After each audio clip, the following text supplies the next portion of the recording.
جس کا ذکر آسمان والے نے اپنے قرآن میں کیا ہے، اپنے کندھے مبارک سے اٹھائی، حمزہ کی کٹی اور پھٹی ہوئی لاش کو دیکھا، اپنی چادر مبارک حمزہ کی ناش مبارک پہ ڈال دی۔ حمزہ کی بہن صفیہ بھاگی ہوئی آئی، سرور کائنات نے دیکھا، پھوپھی آ رہی ہیں، آنکھوں میں آنسو آ گئے۔ کہا میں اپنی پھوپھی کو کون سے حمزہ کا چہرہ دکھاؤں، کوئی عذر سلامت نہیں ہے۔ حضور کھڑے ہو گئے، پھوپھی پلٹ جاؤ۔ عرض کرنے لگی بھتیجے تم صرف بھتیجے ہی تو نہیں، میرے آقا بھی ہو، اگر حکم ہے تو پلٹ جاتی ہوں، لیکن اگر اجازت دے دو تو اپنے بھیا کی لاش کو دیکھ لوں۔ آپ نے فرمایا پھوپھی لاش دیکھنے کے قابل نہیں رہی ہے۔ ظالموں نے اس طرح ظلم کیا کہ کوئی عضو بھی تو سلامت نہیں رہا، دیکھو گی تو کیا دیکھو گی؟ ہائے نبی کے گھرانے کی عورتوں، تم پہ خدا کی لاکھوں رحمتیں ہوں، تم نے امت کو کیا درس دیا۔ صفیہ تجھ پہ رب کی لاکھوں رحمتیں۔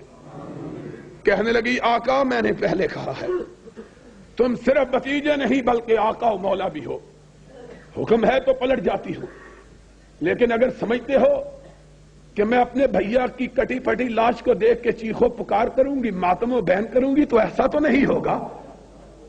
آقا میں جب اپنے بھیا کی کٹی ہوئی لاش کو دیکھوں گی تو سر اونچا کر کے کہوں گی اللہ تیرا شکر کہ تو نے میرے بھیا کو وہ موت عطا کی کہ اس نے اپنی بہن کا سر ساری بہنوں سے اونچا کر دیا ہے۔ کیوں؟ ساری بہنیں اپنے بھائیوں کے سر اٹھا کے اپنے رب کی بارگاہ میں آئیں گی، اللہ میرا بھیا تیری بارگاہ میں اپنا سر کٹا کے آیا ہے، اور میں آؤں گی سر فخر سے بلند کر کے اور کہوں گی اللہ ساری بہنوں کے بھائی تو صرف سر کٹا کے آئے اور صفیہ کا بھائی اپنے جسم کا ایک ایک حصہ کٹا کے آیا ہے، ایک ایک حصے کی قربانی۔ آقا نے چادر پلٹی، صفیہ نے دیکھا، کہا انا للہ وَإِنَّا إِلَيْهِ رَاجِعُونَ، بھیا غم نہ کرو، اگر تمہاری لڑائی خدا کے لیے تھی تو خدا تمہارے اجر کو ضائع نہیں کرے۔ بہن کی نگاہ آسمان کی طرف اٹھی، عرش والے کو جلال آ گیا، جبریل کو بھیجا، جاؤ میرے محبوب کے ذریعے ساری کائنات والوں کو سنا دو سید الشہداء حمزہ، قیامت تک جتنے بھی شہید ہوں گے ان سب کا سردار اللہ نے حمزہ کو بنا دیا ہے۔ وہ حمزہ جس کو قیامت تک آنے والے شہیدوں کا سردار قرار دیا گیا، اس کی ناش مبارک کو نبی نے اٹھایا، اس کے اوپر پختہ قبر بنائی تھی۔ تم بتلا دو، ماننے کے لیے تیار۔ نبی کے 4 بیٹے نبی کی زندگی میں فوت ہوئے، آخری بیٹا ابراہیم کہ ناز کی ان کے لب کی کیا کہیے، ایک پنکھڑی گلاب کی سی تھی وہ ابراہیم کہ جب فوت ہو گئے ان کی بہن نے ان کو اپنے ہاتھوں میں اٹھایا، اتنے نازک تھے کہ حدیث پاک میں آیا ہے نبی جو کبھی جذباتی نہیں ہوئے تھے اس وقت جذباتی ہو گئے، فرمایا رفقن بالقوارین، میری بیٹی میرے پھول کو آرام سے اٹھانا، کہیں تیرے ہاتھوں کی لمس سے مسئلہ نہ جائے۔ اتنا نازک ابراہیم، اس ابراہیم کی لاش کو حضور نے اپنے ہاتھوں پہ رکھا، بڑھاپے کا آخری بیٹا، لبوں پہ الفاظ ہے انا بفراقک یا ابراہیم لمحزونون رضینا بقضاء اللہ ما نقول الا ما یرضی اللہ۔ ابراہیم تیری جدائی کا غم تو بہت ہے، لیکن تیرے باپ کی زبان سے صرف وہی لفظ نکلے گا جو رب کو پسند ہو، اور کوئی نہیں۔ آنکھوں سے آنسو موتیوں کی طرح گر رہے، سرور کائنات کو روتے ہوئے صحابہ نے دیکھا، کوہرام مچ گیا۔ ایک صحابی ڈرتے ڈرتے آگے بڑھا، اس نے کہا یا رسول اللہ اس مسکراتے ہوئے چہرے پہ آنسوؤں کی لڑیاں، آپ بھی رو رہے ہیں۔ آپ نے فرمایا ساتھی یہ میرے جگر کا ٹکڑا تھا جو مجھ کو چھوڑ کے اپنے رب کے پاس چلا گیا ہے، اور انسان یہ خون اور گوشت کا پتلا یہ غموں سے متاثر ہوتا، خوشی سے متاثر ہوتا ہے، لیکن زبان سے شکوے اور شکایت کی لفظ مومن نہیں نکالتا۔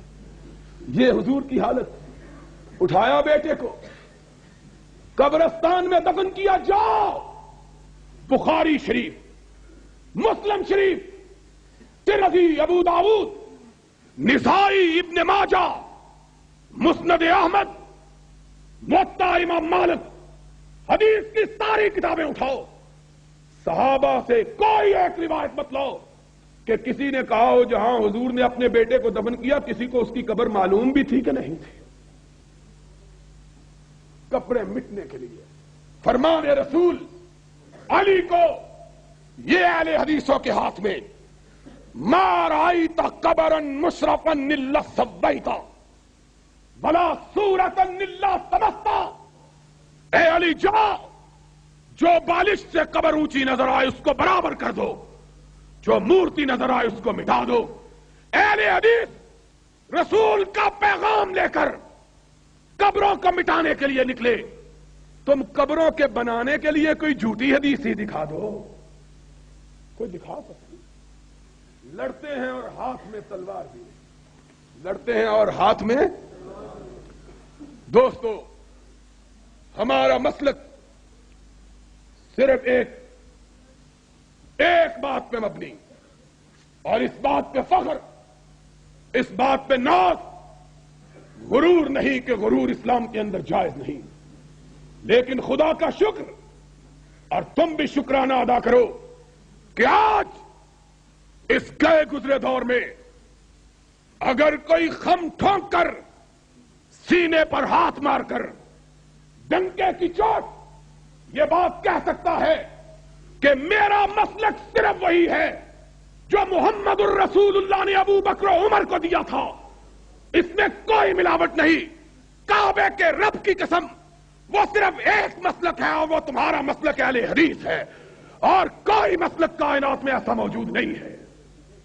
جاؤ لوگوں سے پوچھو، ساری دنیا کے مسلک والوں سے، کوئی کہے گا بزرگ کی ملاوٹ ہے، کوئی کہے گا امام کی ملاوٹ ہے، کوئی کہے گا فقیہ کی ملاوٹ ہے، کوئی کہے گا محدث کی ملاوٹ ہے۔